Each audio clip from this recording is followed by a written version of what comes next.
Man gravely injured, shot in that crowd last night by someone else in the crowd. Certainly just a dangerous night. Joining us here in New York, CNN law enforcement analyst Matt Horace. He's a former executive with the ATF and a senior VP at FJC Security Services. I wonder your initial thoughts when you see pictures like this. And do you think, I can clearly see the faces of many of these rioters, people who are, bashing in windows. Will those people be charged, do you think? Well, I'm hoping that the police chief and the city sit down today and develop a strategy. And the strategy has to be centered around several elements. Crisis management. In that crisis management strategy, management of their message, what information are they going to release, management of the investigation, the shooting investigation, collateral investigations, when they can identify people that are committing crimes, and management of the process. What are they going to tell protesters for tonight? We're going to give you space to protest, but police are going to be on hand. We're going to give you a designated area. They have to have a strategy to ensure that this doesn't happen again tonight. Does that mean a curfew? It may mean a curfew, but it may mean a combination of, here's our curfew, here are our parameters, protest as you will. Let me ask you a question here. One of the problems that we're seeing on the ground there in North Carolina is just the incredibly divergent views between the official word and the opinion of what happened among those in the community there on the street. The police chief says that Scott had a gun. Protesters say they don't believe there was a gun. The police chief says that they found no book. The demonstrators there on the ground say he was carrying a book.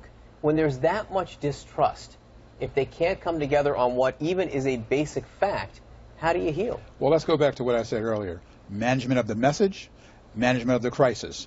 They don't have to come together on what they hear. There's only one set of facts, and the facts need to be released at the appropriate time in the appropriate way. The shooting is being investigated, and I'm quite sure that the chief is working with the city to come up with a strategy on how we release that information and to what degree we release the information. There is only one set of facts, and those facts will come out within due time. This is downtown Charlotte, so it's a little bit different than some of the other riots we have seen, which have been in neighborhoods where something happened. Right. This is downtown Charlotte, so that, I think, maybe elevates the message a little bit, right? Yes. It's sending a message just how angry and distrustful people are in North Carolina.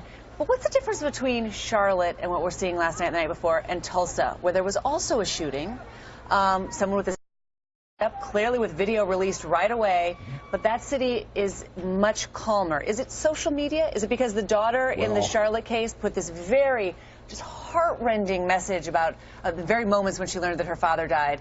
And the emotion is different. Well, let's go back to the condition, what I referred to earlier, and what I refer to it as coptics, the optics of policing in the digital age. We never had to deal with that before, and we have to deal with it now. The difference in Charlotte and Tulsa, the police chief came out right away, and he deplored the incident based on what he saw.